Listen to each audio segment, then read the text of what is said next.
So now looking for least common multiple. An easy way to do this one, in my opinion, least common multiple means the smallest number that both of these numbers go into. And so we're looking for the smallest number that both 5 and 3 can be multiplied evenly into. What I'm going to do to start with is multiply 5 and 3.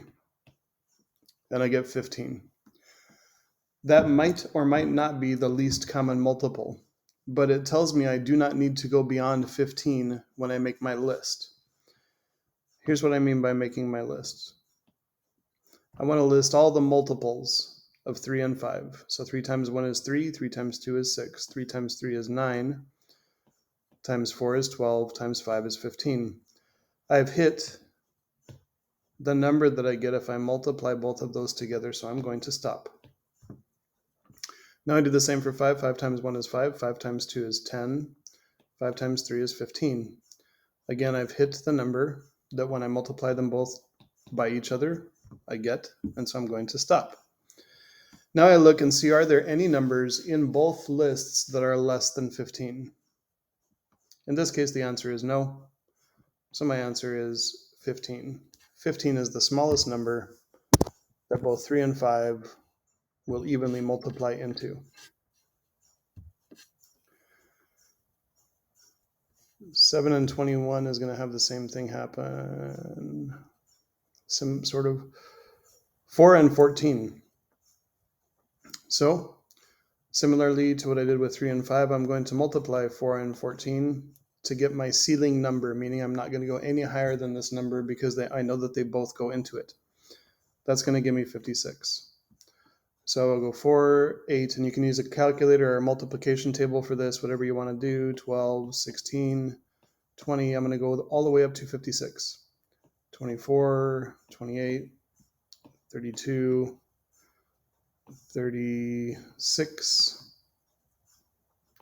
40, 44, 48, 52, 56. That took me a while.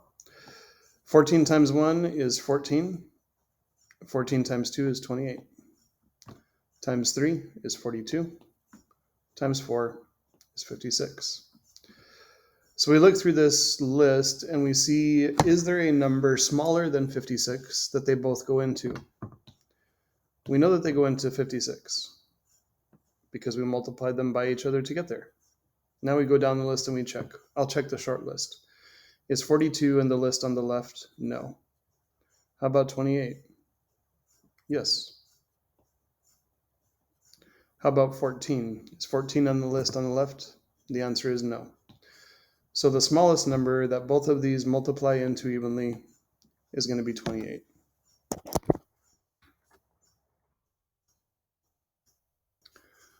We'll do a couple more. I'll be selective about which ones I do, though.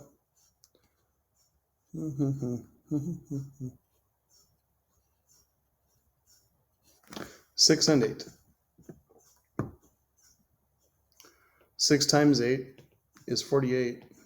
So I'm only going to go up to 48. 6 times 1 is 6, times 2 is 12, times 3 is 18, 24, 30, 36, 42, 48. 8 times 1 is 8, times 2 is 16, times 3 is 24, times 4 is 32, 40, and 48. Now again, our goal is to find the smallest number that's in both of those lists. They both have 48, obviously, because if I multiply them together, I get 48. My list on the right is shorter, so I'll check against it. Do I have 40 on the left? No. Do I have 32 on the left? No. Do I have 24 on the left? Yes. How about 16? No. And 8? No. So the smallest number that both of those numbers go into is 24.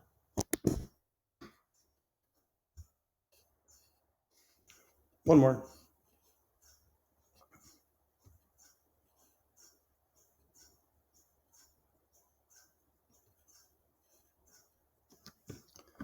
We've got 5 and 10.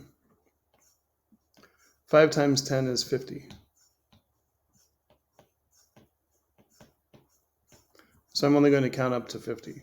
5, 10, 15, 20, 25, 30, 35, 40, 45, 50. 10, 20, 30, 40, 50. So we'll start on the high end and work our way down. They obviously both have 50. They also both have 40. They also both have 30. They also both have 20. They also both have 10. And 10 is the smallest one that they share. So least common multiple of 5 and 10 is going to be 10.